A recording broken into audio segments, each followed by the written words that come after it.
Welcome to the Clean Biz Network podcast, the only podcast that guides independent and franchise cleaning business owners on how to start and grow seven-figure companies. Now for your host, who has successfully built, automated, and sold his own cleaning company, Mr. AJ Simmons. What's up, Clean Biz Network family? Welcome back to the Clean Biz Network podcast. I'm your host, AJ Simmons, and today we're going to be interviewing somebody who is just doing great in their cleaning company. She has been in business for about 2.5 years. She had great success in year one, and I can't wait to get to talk to her and dive into her business. So let's just jump right into it. Miss Nicole Mason, how are you today? Hey, AJ, I'm doing good. How are you?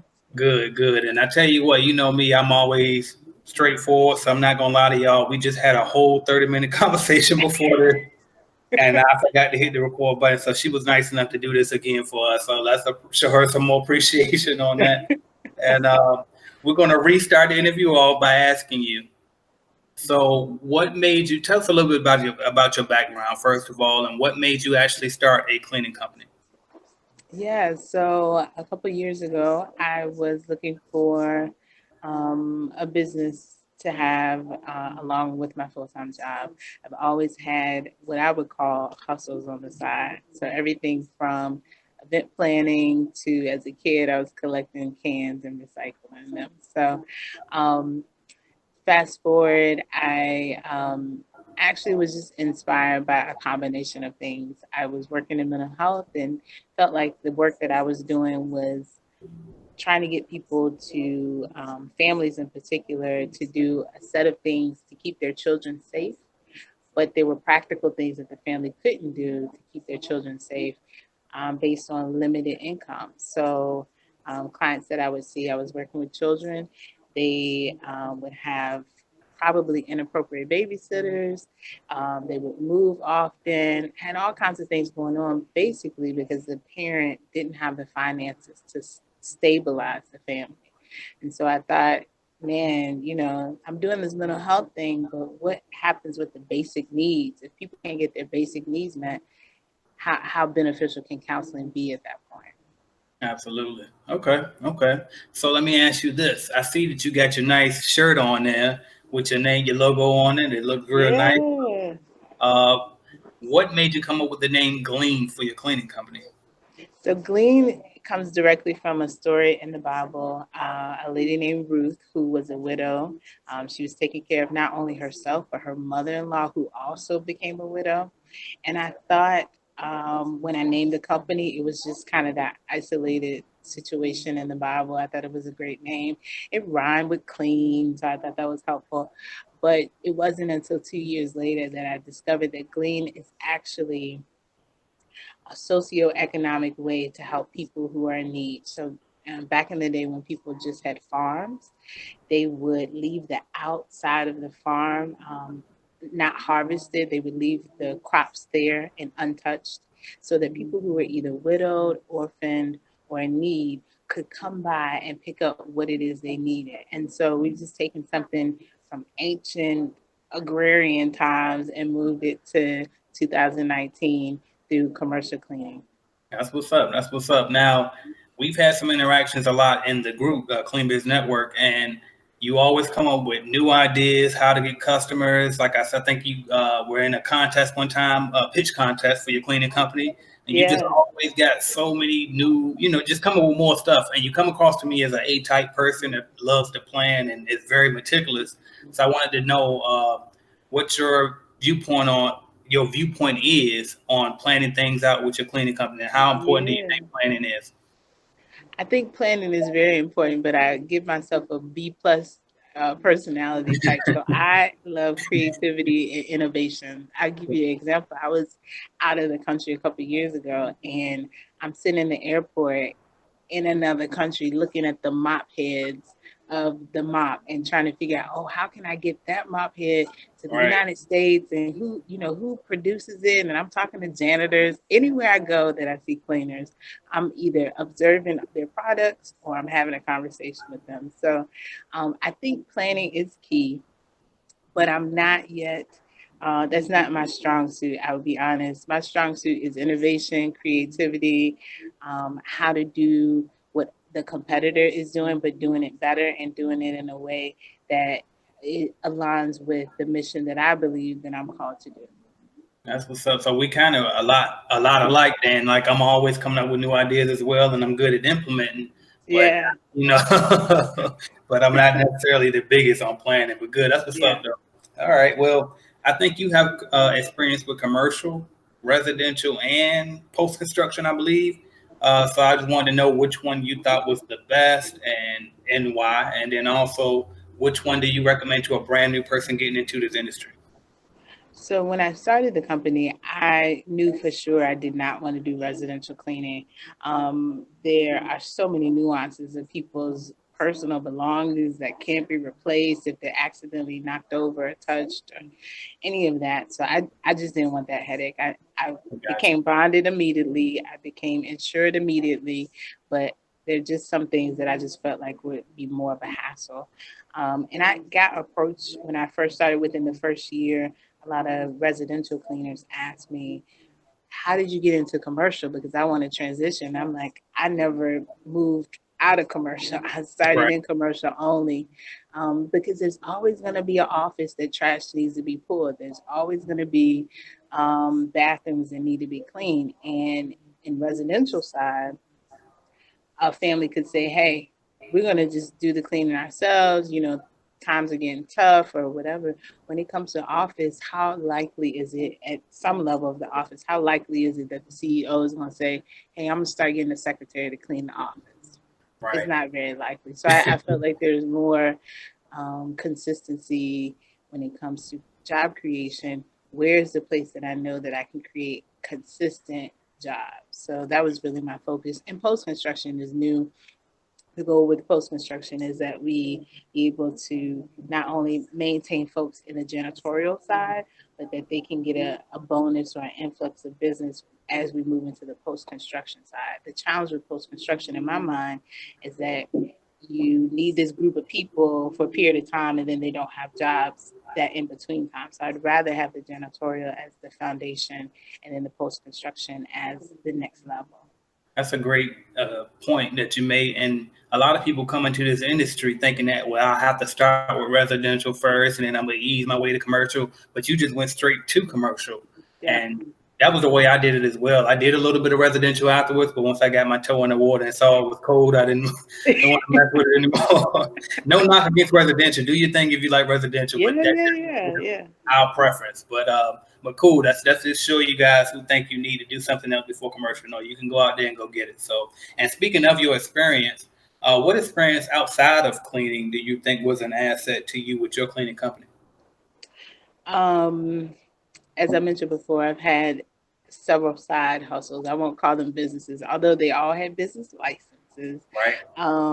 But I think just the idea of knowing that I could start something. So it's never come into my mind that I could not start something. What has come into my mind is how can I maintain and sustain something? So my previous careers have been in public relations, and then I transitioned to mental health. So the common denominator, I think, between all of these industries is that my goal is really helping people. As long as I can stay true to that, it doesn't matter to me what the implementation, how it happens. It's just, this is the vehicle that I choose to help people. So public relations has helped me with speaking. Mental health has helped me with interviewing, so I can read body language while people are talking to me. I can kind of see if they look one way or the other and determine whether they're lying. It's not foolproof, but it is helpful. Absolutely. And speaking of looking the other way, I got my question. So if you see me veering off a little bit, I'm just referencing my question. Don't judge me. And so speaking of my questions, on to my next question, which was, I wanted to speak on the fact that you're a woman-owned business, right? And, a lot of times there might be a difference in being a woman versus a man in certain industries. I wanted to know what your experience was as a woman-owned business owner in the commercial cleaning industry. How do you feel it affects your business, whether good or bad? So I would say that this is a great time to be a woman-owned business. In my state, there is a a program specifically to identify small woman or minority-owned businesses, and Glean is all three.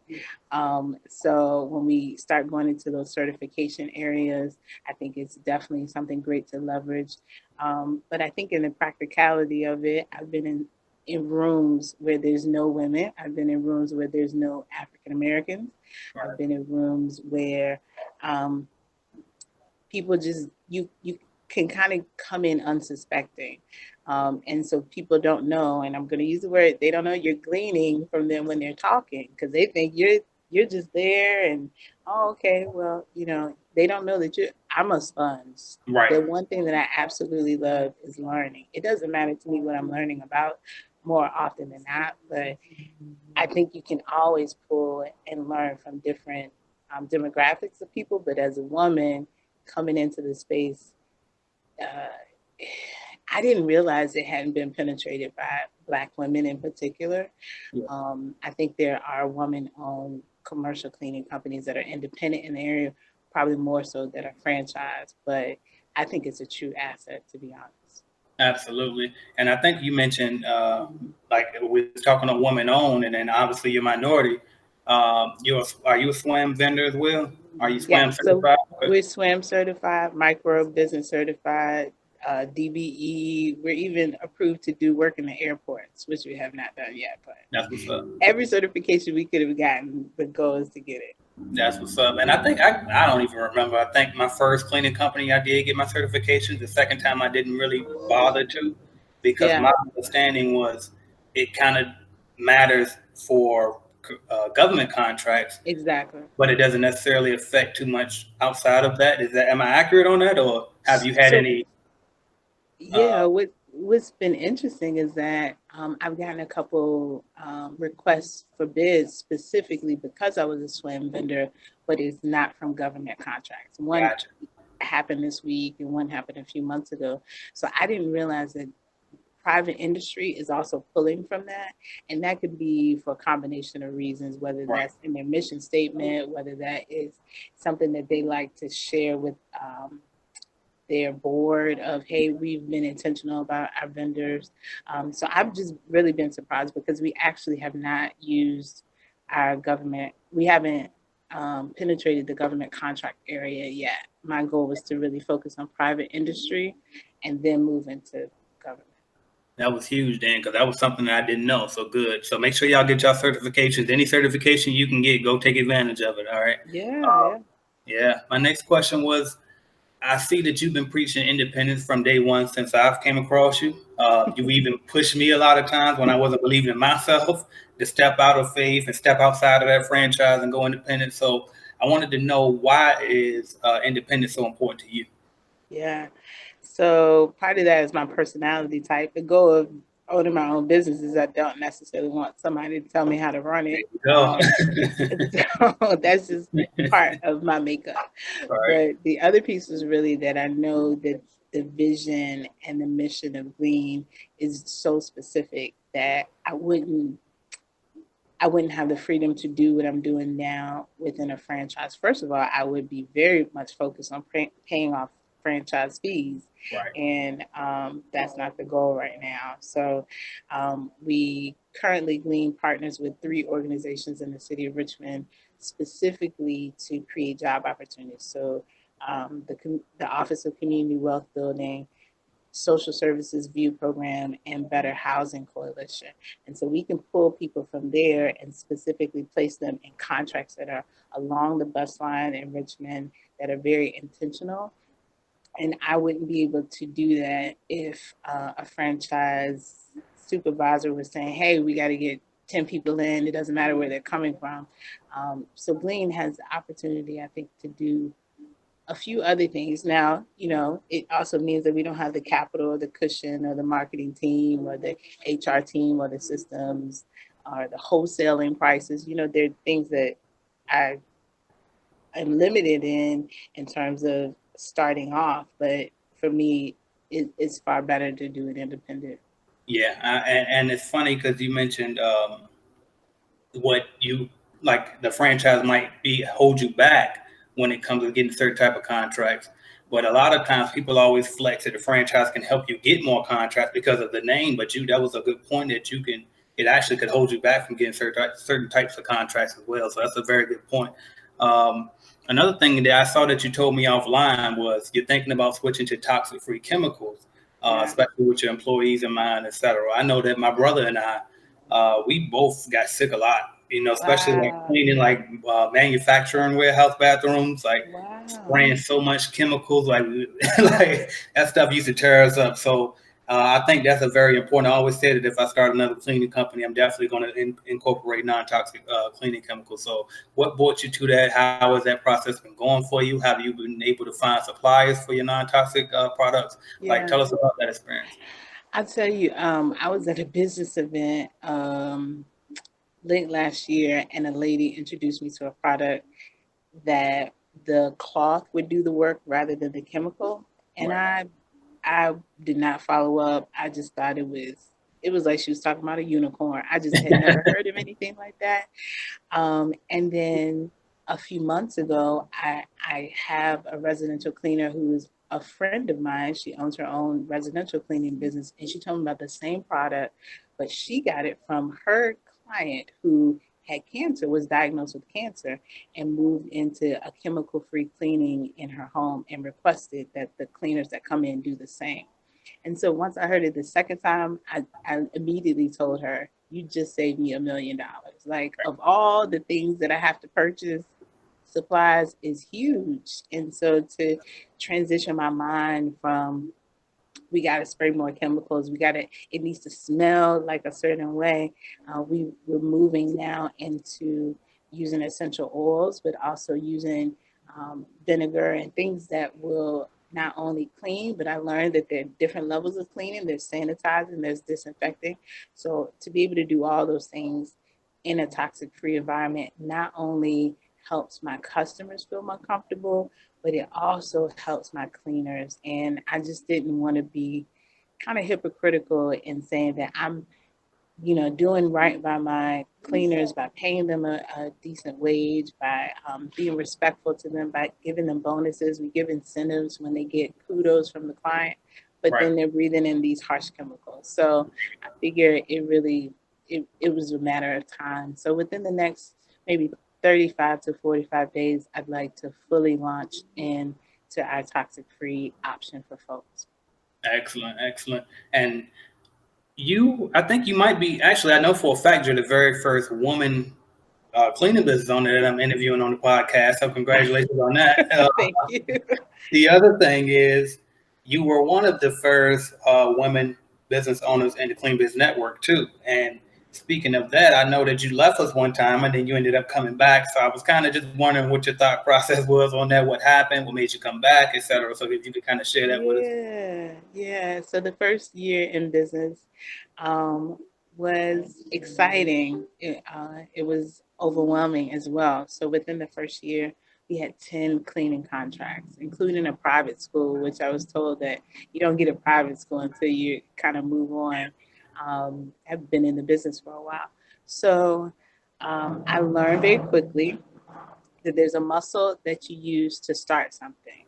And I was sharing with my brother a few months ago that there's another muscle that you have to use to grow something and sustain something.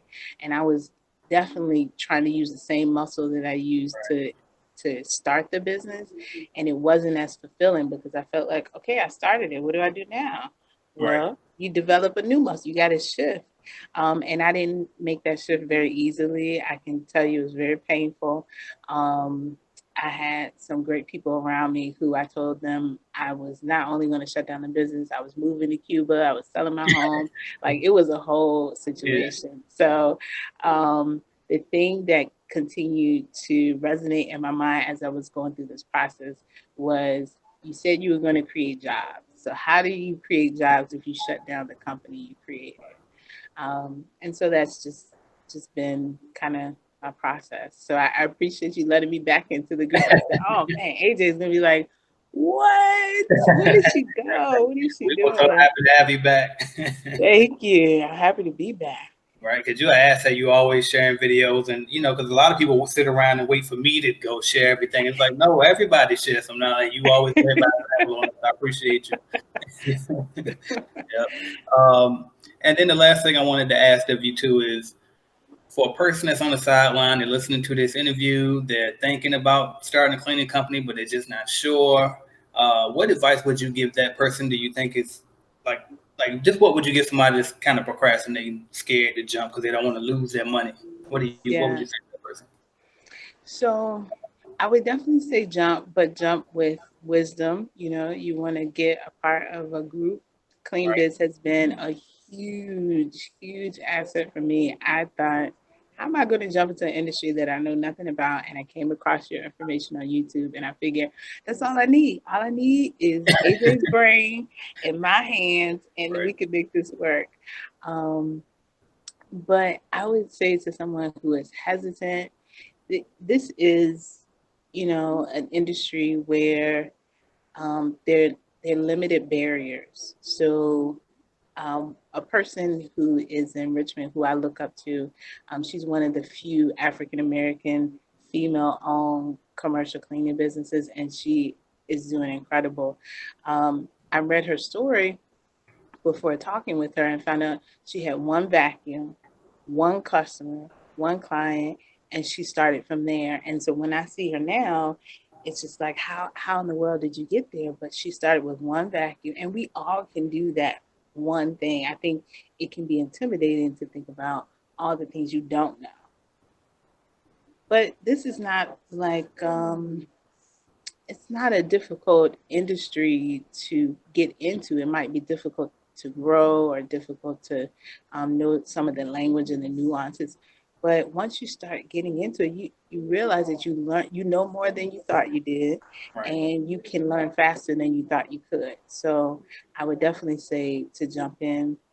The other thing that I'm learning now, being 2 years in, is that trust is a huge part of business. And I never thought that. So I thought, as long as I can make it happen, as long as I can learn more, as long as I can listen to podcasts or go to conferences, that'll be what grows my business. But being able to trust people, trust that you can hire the right people, trust that the people that you've hired can do the work, trust that if they don't do the work, that you can recover from it, you can make it right.